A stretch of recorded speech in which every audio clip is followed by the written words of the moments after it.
2020 ICT 산업 전망 컨퍼런스의 이제 첫 번째 기조 발표를 청해 보도록 하겠습니다. 대한민국 최고의 연구 기관인 대외경제정책연구원과 한국전자통신연구원에서 기조 연설을 준비를 해주셨는데요. 먼저 대외경제정책연구원 이재영 원장님께서 기술 패권으로 본 최근 세계 경제 흐름을 주제로 기조 강연을 해주시겠습니다. 원장님 앞으로 모시겠습니다. 여러분 뜨거운 박수로 맞이해 주십시오.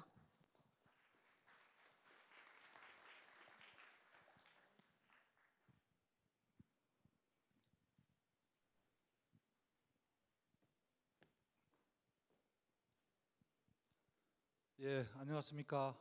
방금 소개받은 대외경제정책연구원장 이재영입니다.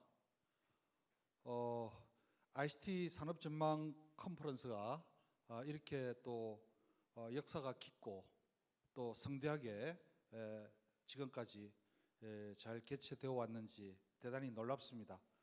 이런 자리에 저를 초청해 주셔서 정말 기쁘게 생각하고 또 영광스럽게 생각합니다. 저는 기술 전문은 아니고 대외 경제에 대해서 또 연구자로서 있기 때문에 오늘은 전 세계적인 어떤 그 큰 흐름에서 이 경제 흐름을 기술 패권과 연계해서 좀 설명을 드리고자 합니다. 오늘 제가 드릴 말씀은 제목이 기술 패권으로 본 최근 세계 경제의 흐름인데요. 그 내용을 좀 살펴보기 위해서 크게 세 가지 파트로 나누어서 설명을 드리고자 합니다. 최근 세계 경제의 흐름에 대해서 한번 짚어보겠습니다.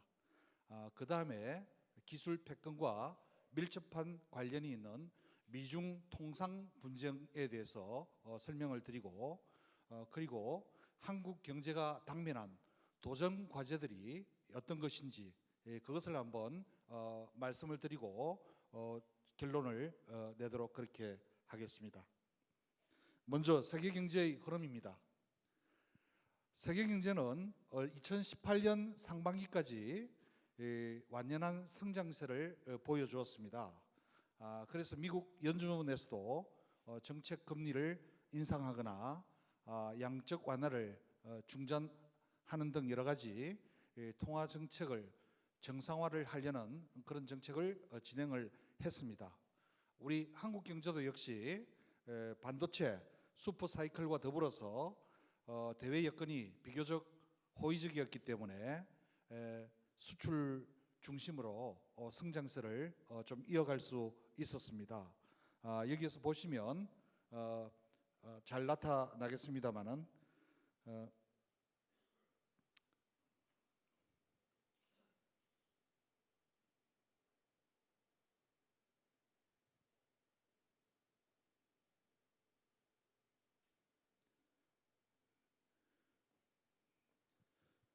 그 우측에 이게 포인트가 오른쪽 건가요? 레이저.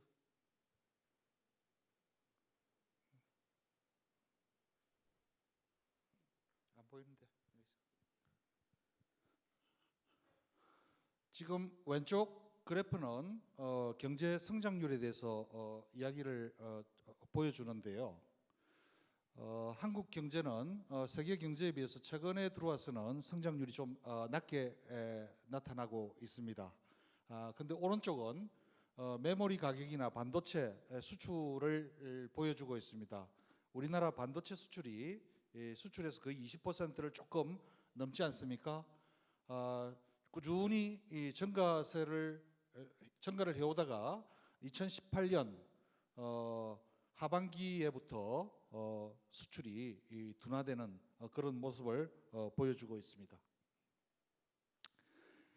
글로벌 성장세 둔화에서 하반기부터 성장이 좀 둔화되기 시작했는데요. 사실 2019년에 대한 경제 성장 전망도 시간이 지남에 따라서 계속 낮춰져 왔습니다. IMF 월드 이코노믹 아웃룩에서 보시면요.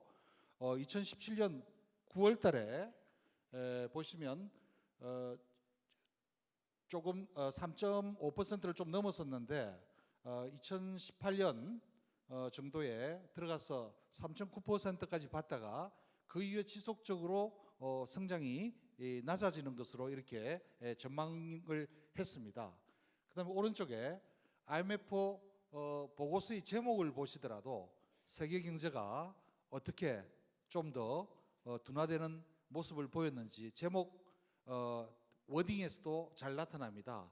2017년 7월에는 Affirming Recovery에서 쭉 올라가면서 붉은 글씨로 갈수록 워닝을 보여주는 그런 단어들이 나옵니다. 2017년 19년 7월에는 슬러기시 글로벌 그로스, 그다음에 다운턴 뭐 이런 식으로 변화되었음을 보여주고 있습니다. 그리고 이 역시 글로벌 무역도 둔화가 되고 있다는 것입니다. 80년대 이후에 GDP 성장률에 비해서 이 무역 성장률은 2배 혹은 3배까지도 성장률이 높았습니다. 그러나 그 이후에 최근에 들어와서 이러한 성장률이 많이 하락을 해서 어떨 때는 비슷하게 되었습니다.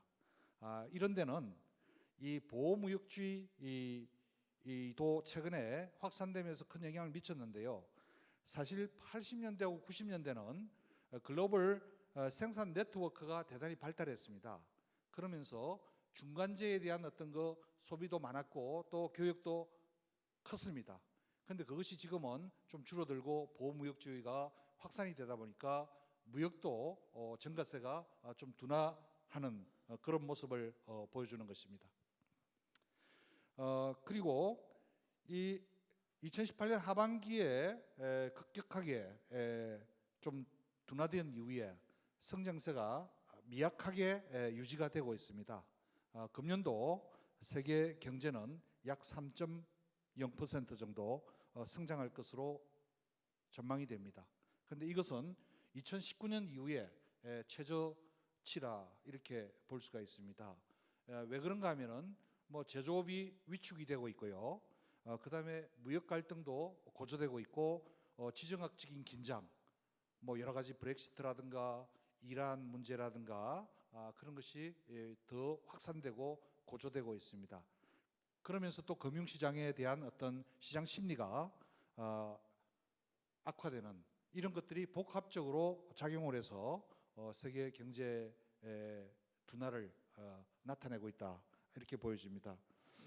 여기에서 보시면 아시겠지만 2020년대 전망을 파란 글로 이렇게 보시는데 세계 성장은 올해 한 3.0%에서 내년 3.4% 정도로 소폭 올라갈 것으로 이렇게 보고 있습니다. 특히 미국 같은 경우에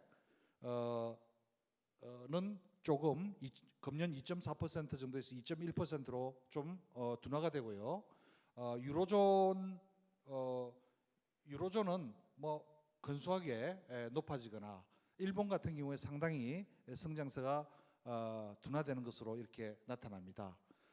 반면 우리 한국 같은 경우에는 한 올해 2.0에서 한 2.2% 정도로 성장할 것으로 이렇게 전망이 되고요. 그다음에 중국은 6%를 성장을 못할 수 있다. 5% 후반대 정도로 이렇게 줄어들 수 있다. 이렇게 전망이 되고요. 그 반면에 인도라든가 러시아, 브라질 이 원자재나 또 자원이 풍부하고 또 그런 국가들은 좀 더 예상보다 성장세가 높다고 이렇게 전망이 되고 있습니다. 아세안 주요 5개국은 유사한 것으로 이렇게 나타납니다. 세계 경제 성장의 리스크 요인을 보시면은 뭐 여러 가지가 있겠습니다만 가장 크게 정책 불확실성을 들 수가 있겠는데요. 그 정책 불확실성을 또 나누어 보면 이 보호무역주의라든가 통상 분쟁을 들 수가 있겠고 하나는 또 두 번째는 주요 선진국 통화 정책의 방향성이 어디로 갈 것인가, 팽창으로 가는지 수축으로 가는지 거기에 따라서 또 세계 경제가 크게 영향을 받을 것 같고요. 그다음에 브렉시트라든가 지정학적 긴장 이런 것에 영향을 받겠습니다. 차례로 좀 살펴보겠습니다. 보호무역주의와 통상 분쟁입니다. 사실 지금 뭐 여러 가지 일본의 수출 규제도 있고 뭐 여러 가지가 있습니다만은 가장 크게 지금 우리 한국 경제도 또 세계 경제도 영향을 받는 것이 미중 통상 분쟁이라고 볼 수가 있겠습니다. 그것이 언제 끝날지 아직 모르기 때문에 불확실성이 가장 큰 영향을 미친다. 그렇게 봅니다. 아시다시피 트럼프 대통령의 아메리카 퍼스트 정책 이후에 이 정책이 표면화되었죠. 그런데 여기 표에서 보시면 만약에 미중 통상 분쟁이 없었더라면 현 세계 경제 성장치 전망을 보면 훨씬 더 지금보다는 좀 좋았을 것이다. 이런 것이 이 그래프에 나타나 있습니다. 이 세계적으로 보시면은 2019년, 2020년 여러 가지 요인들이 있습니다. 기존 관세 효과도 있고 추가 관세를 지금 중국에 대해서 계속 매기고 또 중국이 보복해서 또 미국에 매기고 그 외에 또 금융시장이라든가 투자 감소 효과 이런 것을 다 감안했을 경우에 2019년도 같은 경우에 마이너스 0.4%포인트 줄어들 거고 내년에 2020년에는 마이너스 0.8% 정도 성장률 둔화 효과가 나타날 거다 이렇게 보여집니다. 그것을 미국과 중국으로 나누어 보면 미국이 받는 영향보다 중국이 받는 타격이 훨씬 더 큰 걸로 이렇게 나타납니다. 만약에 미중 통상 분쟁이 해결되고 없었더라면 지금처럼 이 정도였던 거 마이너스 효과가 없어지기 때문에 세계 경제에 긍정적인 영향을 미칠 수 있다. 이렇게 해석하면 되겠습니다. 다음은 주요 선진국의 통화정책 방향성이 어떤지 거기에 따라서 경제에 큰 영향을 미칩니다. 미국의 지표를 보면 아직 불확실합니다. 이쪽인지 저쪽인지 정확하지 않은 것입니다. 한편으로는 노동시장이라든가 이런 것을 보면 호조를 보이고 있습니다. 70년대 이후에 실업률이 최저에 이르고 고용도 지속적으로 증가하는 것을 보여주기 때문에 이럴 때는 긴축 재정을 하고 금리를 인상해야 되는 것이 맞습니다. 왼쪽에 이 고용률, 실업률을 보면 쭉 줄어들고 있지 않습니까? 그 다음에 오른쪽에 보면 인플레이션인데요. 미국이 2% 정도 타겟으로 이렇게 설정을 하고 있습니다만은 지금 인플레가 그 타겟에 미치지 못하고 있습니다. 목표치 대비 인플레가 낮기 때문에 이럴 경우에는 금리를 인하해서 이렇게 경기를 또 부양하는 어떤 그런 정책을 쓸 수 있습니다. 근데 이것이 지금 이쪽이냐 저쪽이냐 아직까지 판단하기는 터닝 포인트가 추세적인지 아닌지 말하기는 조금 어려운 상황입니다. 어쨌든 이 미국 연방 공개시장위원회가 지난 9월에 기준금리를 25bp 인하를 했고요. 여기에는 지금 업데이트가 안 됐습니다. 이 자료를 먼저 드렸기 때문에 10월 30일 날 아시다시피 한 번 더 금리를 0.25% 포인트 인하를 했죠. 그렇게 갔습니다.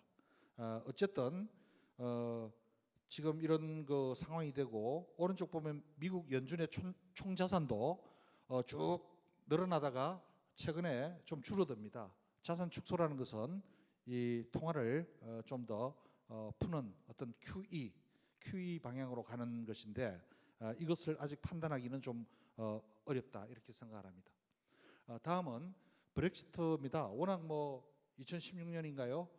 여름 때부터 지속적으로 지금 3년 넘게 끌고 오고 있는 문제인데 이것이 최근에 다시 내년 1월 31일까지 브렉시트가 연장이 되었습니다.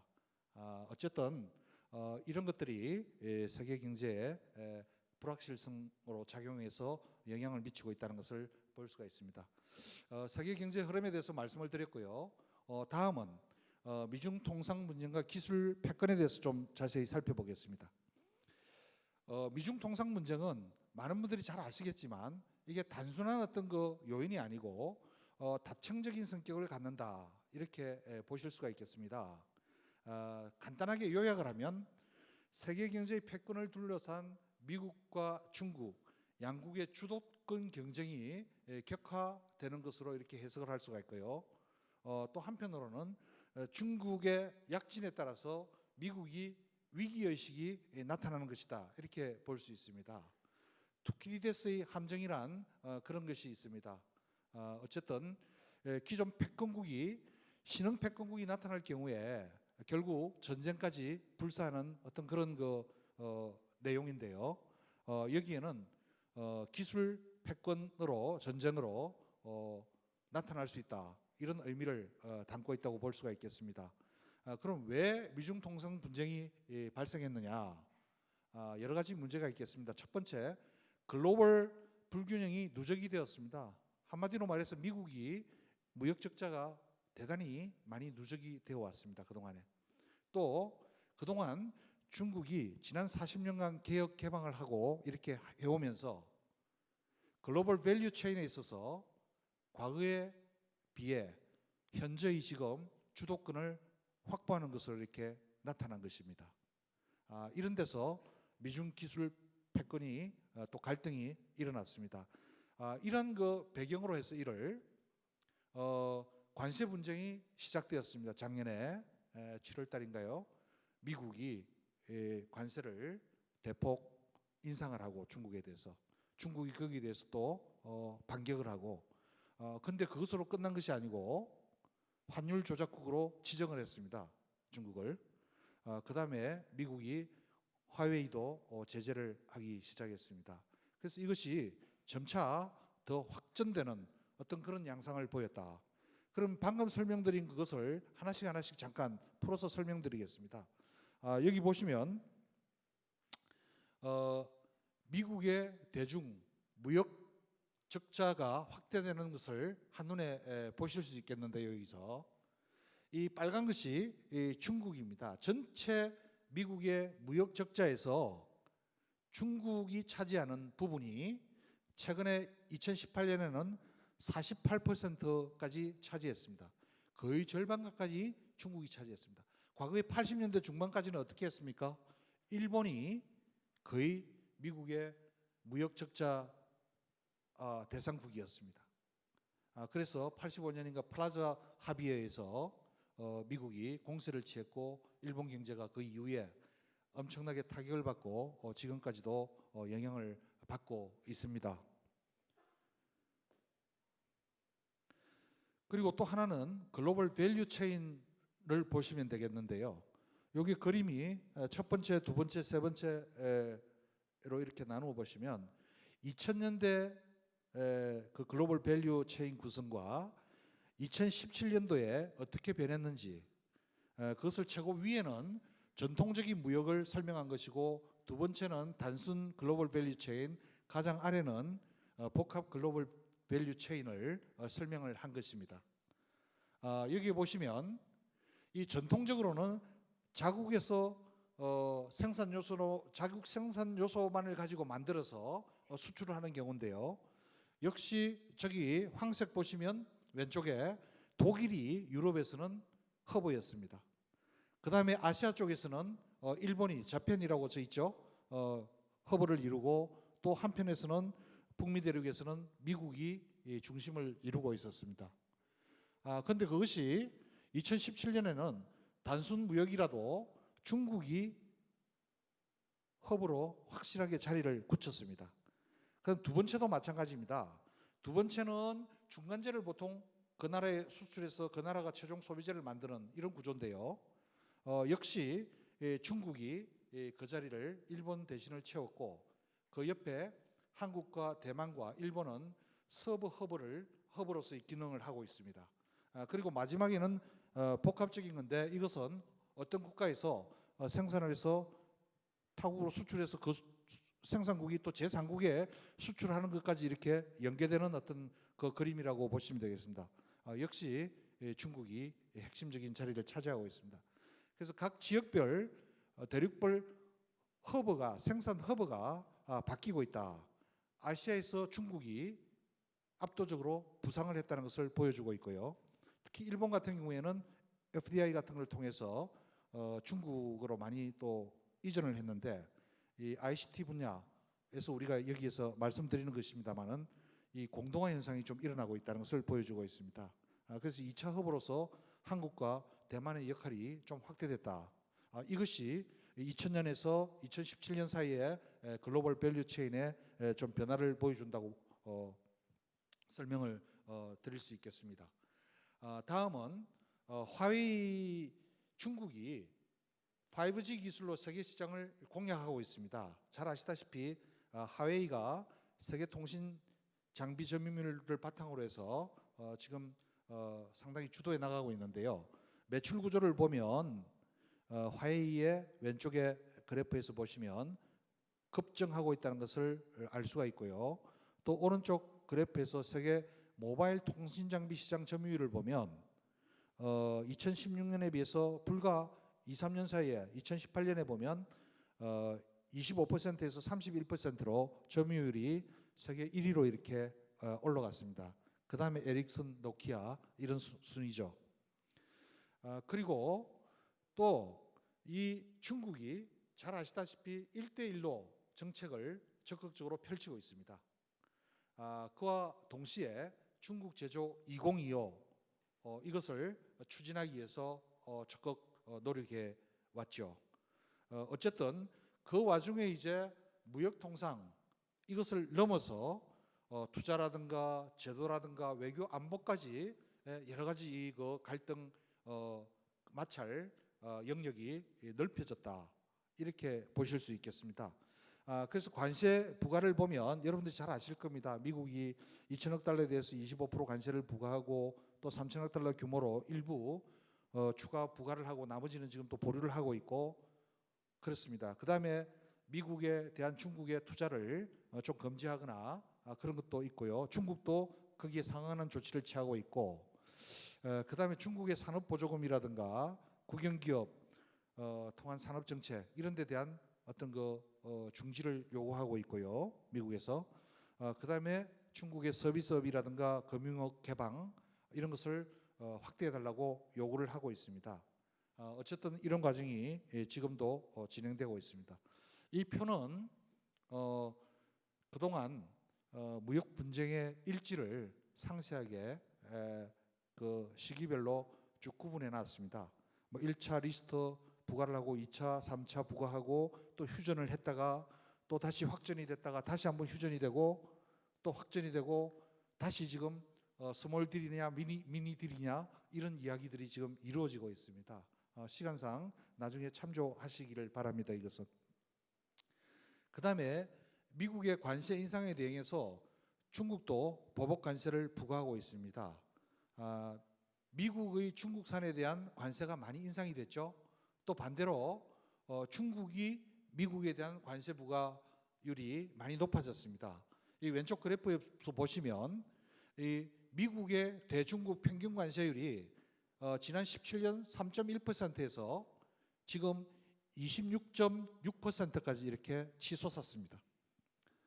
오른쪽에 보시면 중국의 대미국 평균 관세율은 8.0%에서 쭉 올라가서 지금 25.9%까지 갔습니다. 다만 기존 WTO에 따라서 MFN 최혜국 대우를 해주는 그 기준보다는 다른 국가들에 대해서 중국이 미국을 제외한 다른 국가들에 대해서는 관세율을 좀 더 내려서 그것이 6.7% 평균 기록을 하고 있습니다. 그 다음에 위안화 저평가 논란이 있습니다. 미국은 중국이 위안화를 조작하고 있다고 그렇게 생각을 합니다. 그래서 어쨌든 뭐 의심의 여지가 많이 나타날 수 있는데요. 그게 포치라고 1달러당 7위안이 넘어서는 것을 이야기하죠. 그게 넘어갔습니다. 그래서 중국은 미국이 의심하기를 중국이 관세가 높아지기 때문에 그것을 커버하기 위해서 이 환율을 떨어뜨려서 조작했다, 이런 이야기를 하고 있습니다. 그래서 환율 조작구로 또 지정을 했지요. 근데 이런 속에서 우리 한국의 원화는 최근 위안화와 동조세를 많이 보이고 있습니다. 우리가 대중국 수출도 크고 경제 의존도 크기 때문에 위안화가 또 올라가면 우리도 올라가고 같이 하락하면 또 하락하고 이렇게 되는데, 일단 단기적으로는 지금 원화가 약세를 보일 가능성이 있습니다. 왜냐하면 안전자산 달러를 선호하는 쪽으로 이렇게 가기 때문에. 그러나 장기적으로는 위안화가 절상을 가져오면 우리 원화도 강세를 보일 수 있다. 이제 그런 현상을 한번 생각해 볼 수가 있겠습니다. 역시 미국과 중국의 통상 분쟁의 핵심은 기술 패권이다. 이렇게 보실 수가 있겠는데요. 이미 USTR 통상법 301조 조사 보고서가 2018년 3월 달에 발표가 되었는데요.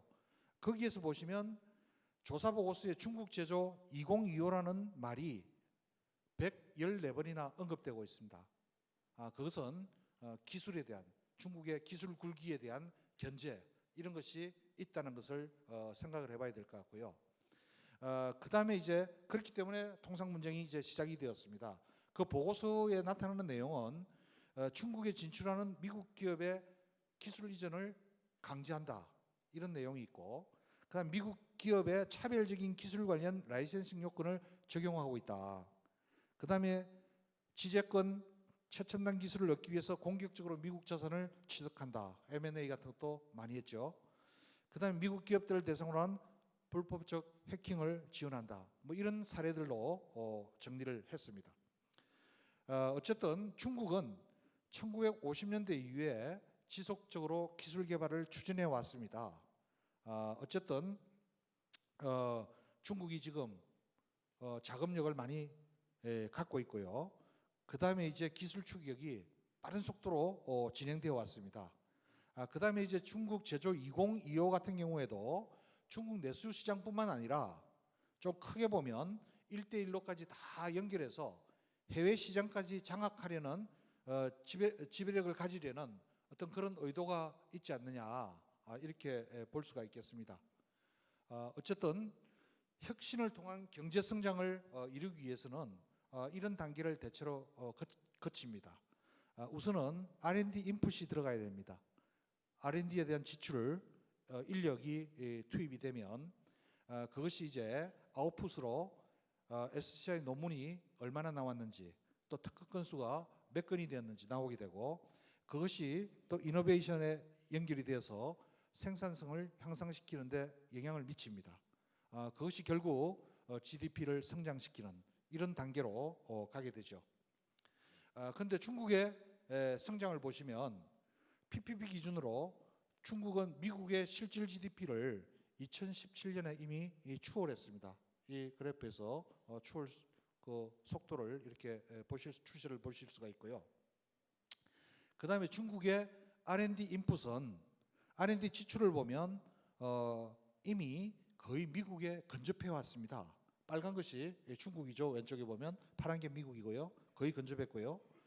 그 다음에 R&D 연구자 수로 보면 이미 세계 최대의 어떤 국가가 되었습니다. 이미 미국을 추월을 했습니다. 다음 R&D 아웃풋을 보면은요, 중국 SCI 논문 수는 2016년에 미국을 추월을 했고요. 그다음에 국내에 출원되는 특허 건수도 2011년부터 세계 1위를 차지하고 있습니다. 상당히 급상승한 것을 보실 수가 있겠습니다.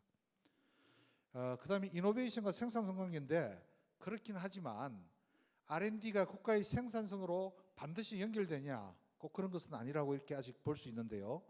현재 중국의 총요소 생산성은 미국의 40% 수준에 있다, 이렇게 볼 수 있습니다. 일본 같은 경우는 한 70%, 80%, 한국은 60%에서 70% 정도 사이에 있는 걸로 미국에 비해서 그렇게 나타납니다. 그 다음에 지적 재산권 수지를 보면 아직도 미국이 상당히 흑자를 많이 기록하고 있는 데 비해서 중국은 수지가 적자입니다. 마이너스를 기록하고 있죠. 이런 부분이 아직은 좀 차이다 이렇게 볼 수가 있겠습니다. 그 다음에 중국은 미국의 총요소 생산 성장 속도를 2013년에 추월했습니다.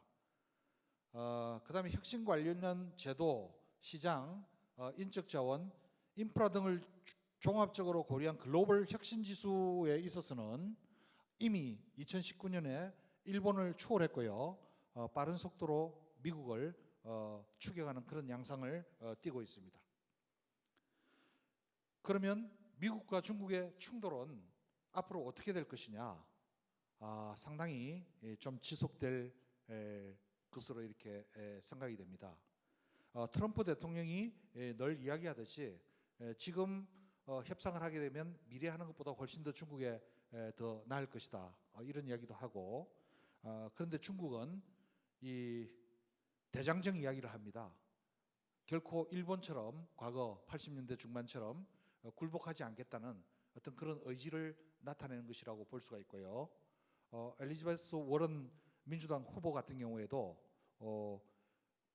노동자라든가 자국의 소비자 다 더욱더 보호를 해야 된다 이런 이야기를 하는 거 보면 공화당에서 내년 대통령이 당선이 되든 민주당에서 되든 상관없이 미중 갈등은 오래 갈 수 있다 이렇게 생각을 합니다.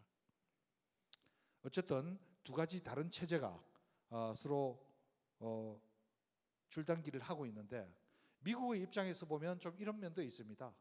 중국이 보호주의가 아니라 중국을 개방하는 개방주의라고 이렇게 미국은 볼 수가 있겠고요. 중국의 입장에서는 또 체제가 다른데 40년 동안 개혁 개방을 하면서 지금 서서히 우리 시스템에 맞게 이 개방을 하려고 하는데 너무 이렇게 압력을 주는 것이 아니냐 또 이런 불만들이 작용을 해서 거기에서 줄달리기를 하고 있습니다. 그런데 뭐 이런 과정에서 결국 기술 패권 이것이 세계 경제 흐름에 가장 큰 영향을 미친다는 거 아닙니까? 여기에서 우리 한국은 이제 어떻게 해야 될 것인가? 아마 오늘 뭐든 또 내일 여기서 논의되는 기술 문제들이 그것과 직결되어 있기 때문에 이제 한국이 당면한 도전 과제에 대해서 좀 말씀을 드리도록 하겠습니다. 장기 성장률 둔화입니다. 글로벌 2008년인가요? 글로벌 금융위기 이후에 한국 경제는 2010년대에 들어와서 연평균 3% 정도 이렇게 기록을 했습니다. 근데 과거에 90년대는 7%, 그 다음에 2000년대는 4.4% 계속 이렇게 떨어집니다. 그리고 지금 잠재 성장률은 2%대 정도로 이렇게 이야기가 되고 있습니다.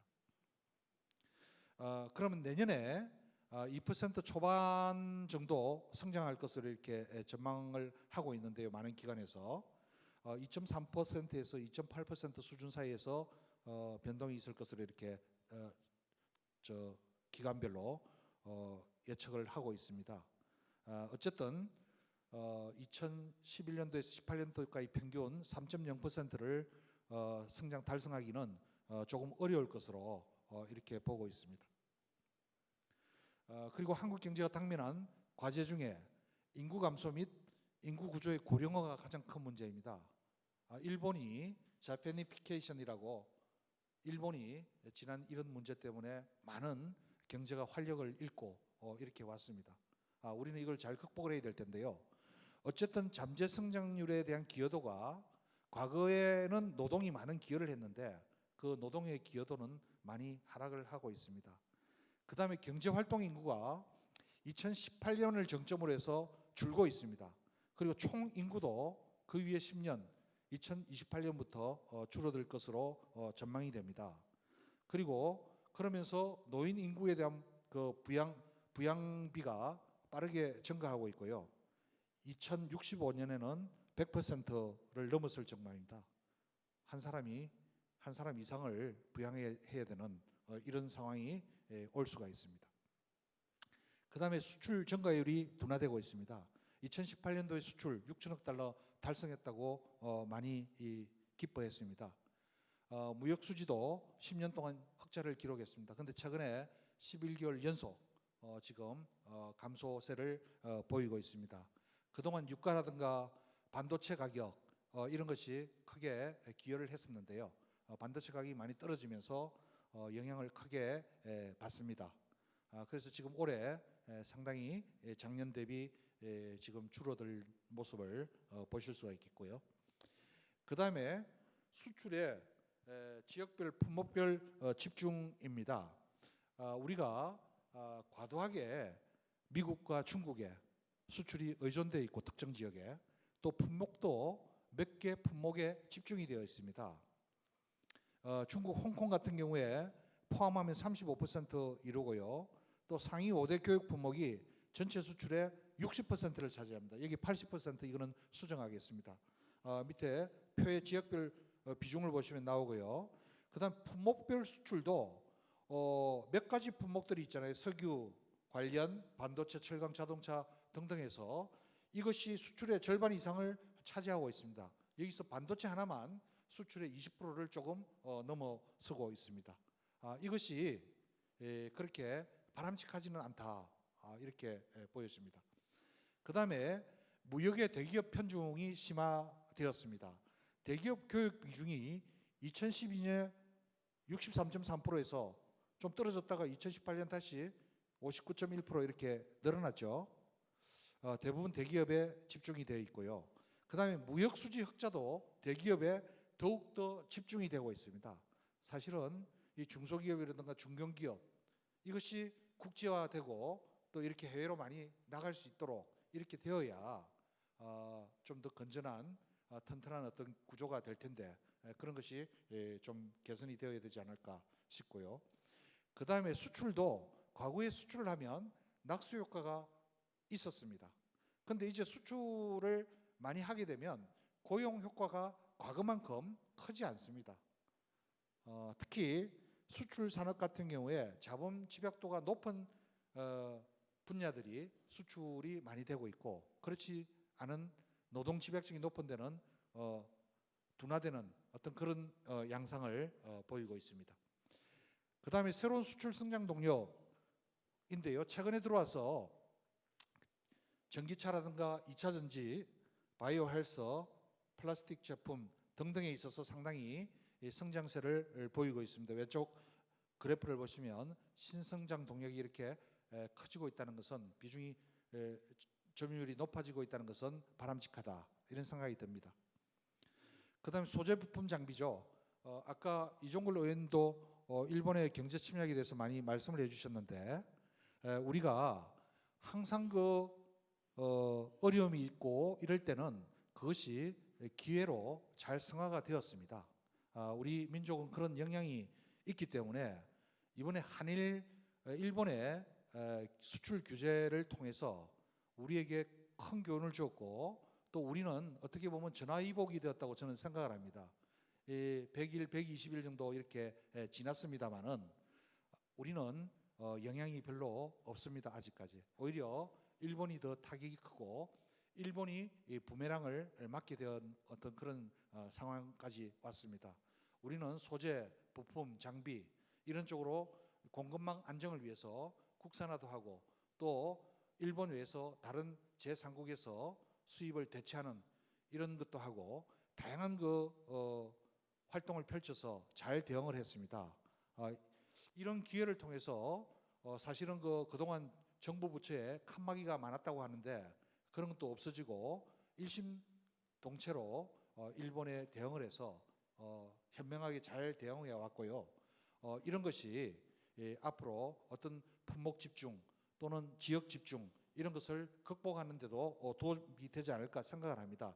이미 국내 생산에서 여러 기업들이 자체적으로 생산하거나 새로운 어떤 시설을 정설하는 어떤 그런 상황에 있습니다. 우리가 선진 경제로 나가기 위해서는 일단 국제 스탠다드에 맞도록 이렇게 노력해야 됩니다. 투명성을 강화해야 되고요.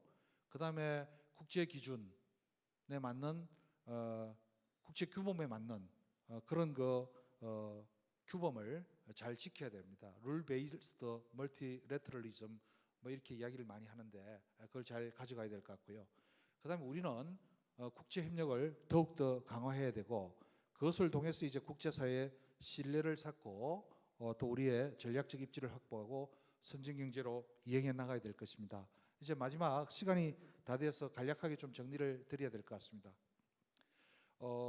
최근에 무역도 그렇지만 통상도 G세대, 밀레니얼 세대들이 유튜브라는 플랫폼을 활용해서 거기에서 디지털 콘텐츠를 생산하고 소비하고 이런 것이 무역에도 영향을 미칩니다. 국경 간 거래, 뭐 이런 데이터 이동 이런 것이 큰 영향을 미치는데 이것이 앞으로 어떻게 소비 패턴으로 갈지 여기까지는 정확한 연구들이 많이 나오지 않았습니다. 그런 것을 잘 이제 파악을 하셔야 ICT가 어떤 분야로 갈지도 길잡이가 될 수 있을 것 같고요. 그 다음에 또 하나는 제가 오늘 그 코리아 타임즈에 제가 인터뷰가 나왔습니다. 거기에 핵심은 뭐 타이틀에 보면 러시아와 한국이 중심이 되어서 러시아와 베트남 이런 국가들을 연결하는 기술 동맹에서 한국이 좀 주도를 해보자 이런 내용입니다. 무슨 내용인가 하면 지금 세계가 이제 글로벌화가 되고 또 기술 패권이 있기 때문에 이미 미중 분쟁이 치열해질 것이고 이런 상황에서 우리가 신남방 올해는 RCEP이 어제 타결되었습니다. 내년에 사인이 됩니다. 그러면 이것이 이 동남아, 인도까지 내년에 들어가게 되면 현재로서 15개국이 타결을 했고요. 어제 인도가 들어가게 되면 16개 국가가 엄청나게 큰 그런 그 공동 시장이 열리게 됩니다. 우리에게 기회가 됩니다. 근데 그 중에 신남방 정책도 이번 RCEP 타결을 계기로 해서 훨씬 더 기반이 구축이 되고 이 보호무역주의라든가 이런 걸 완화할 수 있는 상징적인 의미를 담고 있습니다.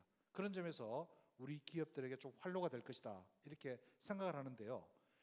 그런데 신남방의 대표적인 국가 베트남이나 인도네시아 이런 국가들은 좀 수준 높은 기술을 원합니다. 한국의 상품만 그냥 판매하는 것은 원치 않습니다. 그렇기 때문에 북방 국가들, 신북방, 러시아, 벨라루시 이런 국가들에는 첨단 기술들이 아직도 많이 있습니다. 기초 기술이 발전해 있습니다. 우리 김치 냉장고 이런 것이 다 러시아 탱크 냉각 기술 이런 것을 일찍이 받아와서 했다는 것은 여러분들이 아시는지 모르겠습니다만은 저는 그렇게 들었습니다. 그러면 북방 유라시아 국가들은 이 첨단 기초 기술을 갖고 있는데 시장이 없습니다. 그것을 한국이 중견 국가인 한국이 플랫폼을 만들어서 이 양국 북방 국가들 러시아, 벨라루시, 남방 국가들 예를 들어서 인도네시아, 베트남 이런 국가를 플랫폼을 깔아서 기금을 마련하고 연결을 하고 공동 연구진들이 기술을 개발해서 이 동남아 시장을 열게 되고 같이 시장을 활용하고 또 제3국으로 진출할 수 있게 된다면 이 동남아 국가들도 착취만 당했다 이렇게 생각하지 않고 더욱더 협력을 상생의 협력을 지속해 나갈 것이고 북방 유라시아 국가들도 이득을 많이 얻을 것입니다.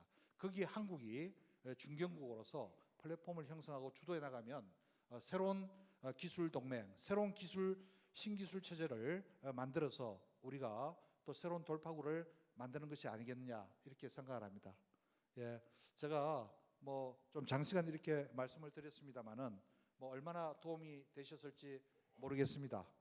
어쨌든 여러분들께서 하시고자 하는 일들을 잘 하셔서 성공하시고 또 한국 경제가 발전하는데 함께 지혜를 모았으면 좋겠습니다. 예, 감사합니다.